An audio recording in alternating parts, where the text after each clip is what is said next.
Hello everyone, welcome back to another Warhammer multiplayer battle. This is going to be the Tomb of Kings versus the Vampire Coast, and I think I'm actually pause here because we're about to get into an exchange of fire. So for my army, we have a very wide formation. I have 6 skeletal warriors up in the front line, 1 in the mid. We have 3 skeletal spearmen in the back, trying to protect the main bulk of our forces, which are going to be 4 of the Ushabti great bows, which I am relying on to trade with any enemy artillery that may be present on the field at this time.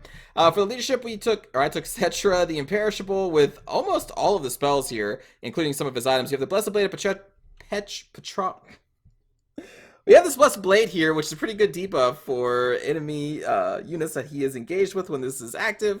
We also have the Wrath of Patrol, which is just a basic explosion spell. And then to get into the actual spells here, we have the Incantation of Desiccation, which is a powerful debuff. We have the Incantation of Righteous Smiting, which is going to be going on our Ushabti Great Bows because it increases their missile damage by quite a lot. We also have the Incantation of Protection, which increases physical resistance. And then also another buff, which increases weapon damage and armor piercing damage of a unit or himself for only 3. A very powerful buff for only 3 Winds of Magic. It's just such a good spell to take. Then we also have the Crown of Nehekara, which is going to buff up units around him by an additional 20% worth of damage and charge bonus. And then we have the basic Unyielding Will, which is going to increase melee attack and defense of units around him as well. Then we got the Curse. We got Restless Dead, which is the passive of the lore. And then we get the Curse. A lot of stuff on this guy. On top of that, even unmounted, he is pretty powerful against large targets with a bonus versus large of 20. Really good armor piercing and pretty decent stats. Armor is on a little bit of a low side, but he is a spellcaster, so he's very powerful unit, even if he's not on one of his mounts. I tend to like him a lot. Then, we also have a Necrotect, and for the Necrotect, we actually kind of covered this guy just very recently, but I have the Elixir of Might. We have the Restore ability to try and keep our Ushabti Great Bows as healthy as possible when they are exchanging fire with enemy artillery. I also took the Vamp Braces of the Sun here, which is going to lower units' attack by 9 and give them a weakness to fire damage, which can actually do pretty well because that can team up with Cetra's, what was it called? The Blessed Blade, because it imbues him with fire damage. So if we keep these two together, the debuff for fire and then the Blessed Blade of Patrol is just going to make this debuff that also imbues himself with fire deal more damage to any target that he is fighting. So we have that nice little synergy right there. I also took the Wrath of the Creator because I don't really take the Necrotect that often, and I didn't really read this, I'll be honest. But this gives you a +5 melee attack and armor piercing damage, but only if the unit is a construct. I just read +5 melee attack, and I was like, oh crap. So I can synergize that with the other aura that Cetra's going to be giving. It's like a +10 right there. That's insane, right? Well, only if it's a construct. And honestly, in this type of army where the only constructs you have are just the ranged Ushabti Great Bows, probably not a worthwhile ability to take, really. So probably will nix that in the future unless I actually take like Tomb Scorpions and things. But there we go. We have the Necrotect, and then I also have 3 of the Carrion, and I have them deployed in a way that is looking for any kind of Vanguard shenanigans. So we got 2 in the back, and then our 3rd one's going to be over here, and I believe that's going to be wrapping around the back of the enemy army here. Speaking of the enemy army, we have a Sartosan army led by Aranessa Saltspite with all of her abilities. Just to run them down real quickly, she has the Net spell, which is a really good just hold someone in place and lower the defense. She has the All Hands Ahoy, which buffs the weapon damage of units around her as well as leadership. On top of that, she also has Hornswoggle, which is a powerful debuff, and Manon's Luck, which she can pop, which gives her more melee defense and damage resistance, making her a little more durable. And she is on her crown. She's on her crab right there. Aranessa, I really like Aranessa, but they did not take the buff to give everybody bonus versus large, I believe, right? Yeah, I don't see that buff down here. So they did not take that. On top of that, we also have a Vampire Fleet Captain of the Deeps, unmounted. The only spell they took is the Pirate Ship spell, so gotta look out for some Pirate Ship action. For the front line, we have 3 of these Sartosan Free Company, which are basically just like normal Free Company, but these guys do have a nice bonus versus infantry with +6, and they have the Rowdy ability, which will give them Perfect Vigor, which can be a very powerful ability until their leadership starts wavering. At that point, they will have Perfect Vigor up until then, and that's, again, having Vigor, I can't stress this enough. If it's a big deal. It's just that this game doesn't show you your actual stats during the battle as your vigor is running low. It doesn't actually change the stats like it will if you're hit by a spell or something. It'll show you the debuff of the spell, but it doesn't show you your stats as your vigor is lowered, and it is a pretty big deal. So Rowdy is actually kind of cool. Just putting that out there. Vigor is a big deal. It's just I don't think it's stressed enough in this game at all. They don't really dwell on it in the game mechanics, and they clearly don't care that much because they never show you on the stat card. Like, a mini rant here. Just please show us the actual stats of the characters being affected by the vigor, because I just don't think people really understand how weak you are when you are fighting at near what was it called? Just, you know, tired, whatever, depleted. What? It's a big deal. Mini rant is over. So they got 3 of these Sartosan free companies back here, and they also have a carronade and a mortar, so they got 2 artillery pieces. For their backline here, we have a total of 2 of these zombie pirate gunnery mobs with handguns, so these are the armor piercers. They are being protected by the deckhand mobs with polearms, 1 here, 1 there. And then we also have these Shade Wraith gunners, which are the magic damage dealing, what's this ability called? I can't remember. Discourage, I think? Yeah, Discourage, so this is going to lower leadership by 16, which is huge. Not that big when dealing with, you know, units who are unbreakable, but still, minus 16 leadership is huge. It's a really big debuff and can really shatter a lot of infantry lines. But yeah, so they got those guys, and they also brought the renowned unit for the Necrofex Colossus here, which this is the flamethrower one, and you can see its weapon damage is in the 7,000 range.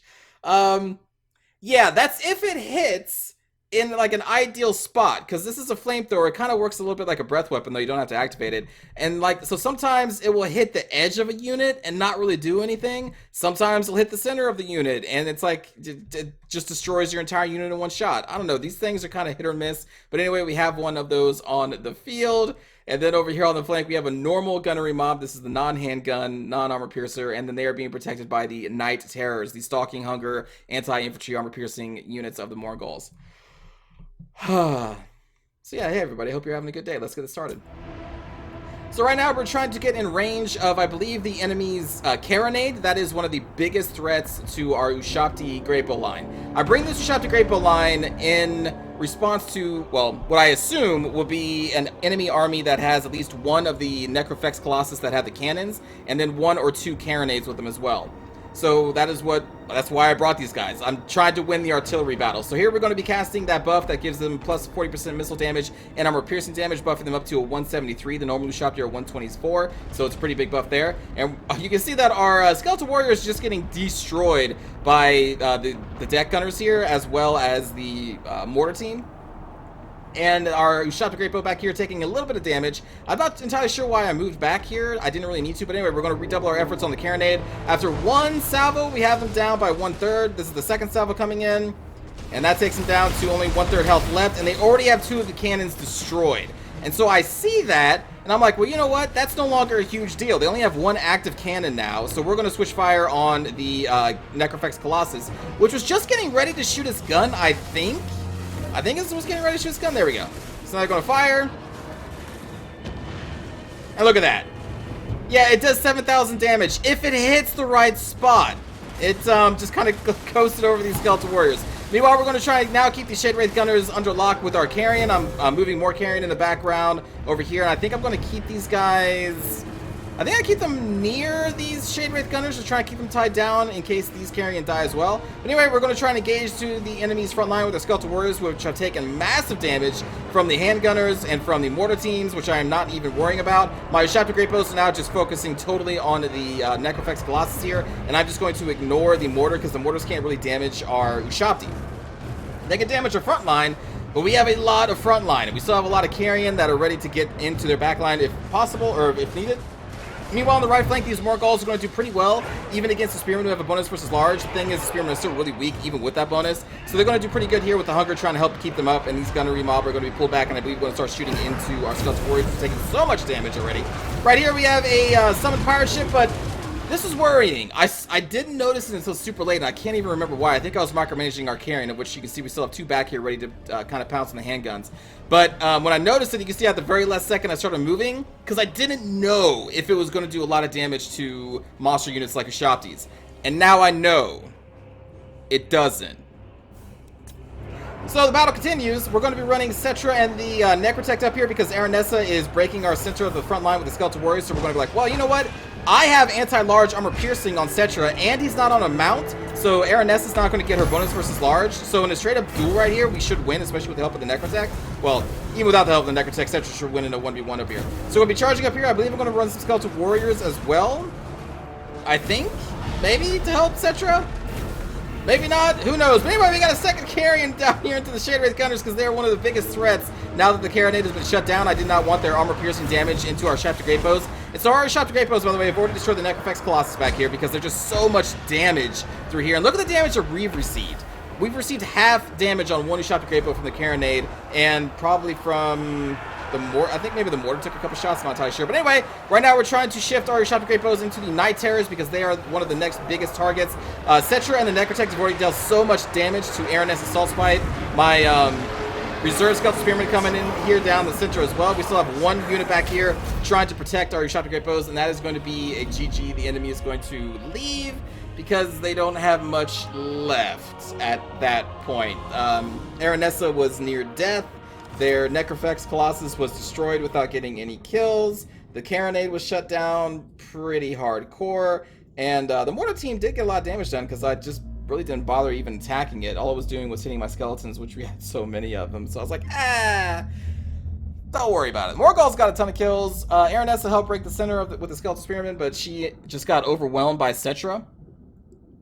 He did really well in that matchup because the thing is, I popped the elixir from the Necrotech, so I bumped up Cetra's damage by another 50%. I popped his Blessed Blade to lower her ability to hit him, and it went really bad for Aranessa. She melted. Also, I like the theme of bringing the Sartosan Free Company. It's just while I agree Rowdy is good, and we already went over that why it's good because Vigor is such important. I just don't think they're good enough to fit in a Vampire Coast army, because for the Vampire Coast, you really need units to really hold, and the Free Company, while they do have the bonus versus infantry, which helps them, especially against the Tomb Kings, against the Skeletal Warriors, the thing is that they still are routable, so I don't know if they really mix well. I do like the theme, though, of bringing Aranessa and the Free Company, but in more of like an actual competitive state, I don't think I'd ever touch the Free Company. They're not bad. They're just not really fitting in with the Vampire Coasts, you know? Like, these guys would be perfect in an Empire army, probably. Maybe? Yeah, I think I would use them. But yeah, in any case, the poor Necrofex, like, it got a shot off, but it didn't hit, because it hit, I think, a hill, and then we just... Anyway, so I actually have done a few battles with a build very similar to this. Sometimes I throw in Horsemen, but it's usually always Cetra with a Necrotech that's supporting the Shafted Great Bows. And I just build a very wide formation against the Vampire Coast specifically. And I have fought against people who have brought like double Necrofex Colossus with cannons and a Carronade. And like the 4 Shafted Great Bows can destroy them as well. I find that this build is very, very successful against an artillery-focused, Necrofex-focused Vampire Coast army. Just to let you know. It works. Because at first I thought the Shopti would be overwhelmed by the Necrofex and the Carronades, but as long as you have the Necrotech here casting Restore, you cast the physical resistance buff on whoever's getting focused down by the enemy artillery, which is going to help them survive a little bit longer, and then with the missile buff from Cetra's lore, well, not like the Tomb King's lore, they can do really well trading against the Vampire Coast artillery, so... maybe I'll show another one of those battles because I have a couple with Tomb Kings versus Vampire Coast that include a build basically similar to this. But anyway, I hope you enjoyed, everybody, and let's go watch a cinematic view. So after your opponent kind of shows their hand and shows which one of the units are going first, wait a few seconds because it takes time for the cannons to reload, obviously, and then you should probably start casting the physical resistance buff for the Ushapti. Now, that won't work against the Shade Wraith Gunners, which actually, I think I remember, that's why I moved them back. Because I thought that they were in range of the Shade Wraith Gunners, which actually the Shade Wraith Gunners was targeting these Skeletal Warriors. But I didn't want that magical damage going through the physical protection of the spell. And I think that's why I pulled these shots back temporarily. I didn't realize who the Shade Wraith Gunners were actually going after here. And it was just the Skeletal Warriors. But yeah, so the physical resistance debuff, which is very cheap, will definitely allow your Ushapti with the restore ability from the Necrotech to really absorb a lot of damage from the initial cannon fire, and you see how quickly the Ushapti can take down a Carronade. They can also take down Necrofex pretty quickly as well. And the Necrofex is really hard to dodge Ushapti Great Bow fire because it's just so slow. Like 2 rounds of fire, I think it was, maybe 3, and 2 of their cannons are down.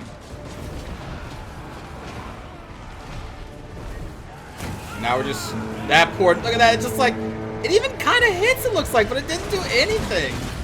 It didn't do anything. Now I'm just going to pelt it with a bunch of Ushapti. Poor Necrofex.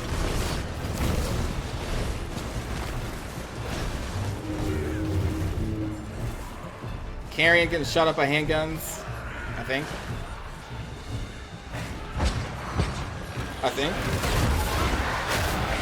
Maybe they're blocked by line of sight now.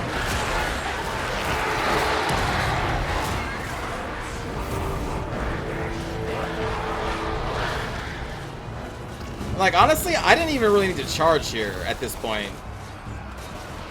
I could have just sat back and just sniped with the Ushopti.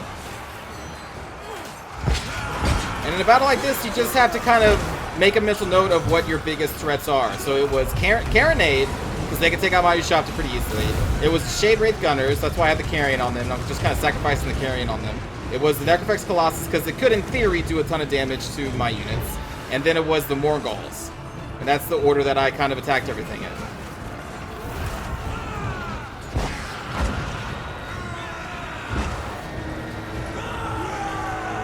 So Tokshen's really did eat up my skeletons. I'll give him that.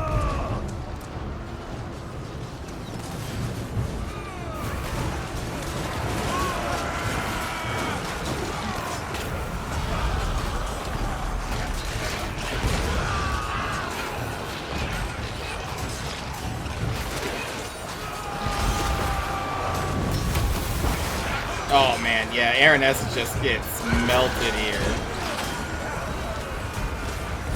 Seth just comes in with his halberd like, boom! Where's your head? I don't know. It's gone.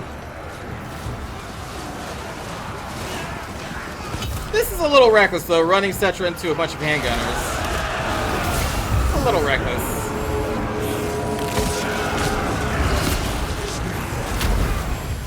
And there we go. Ushopti Greatbow. They're pretty cool. Anyway, I will see you all next time, everybody. Thank you for watching.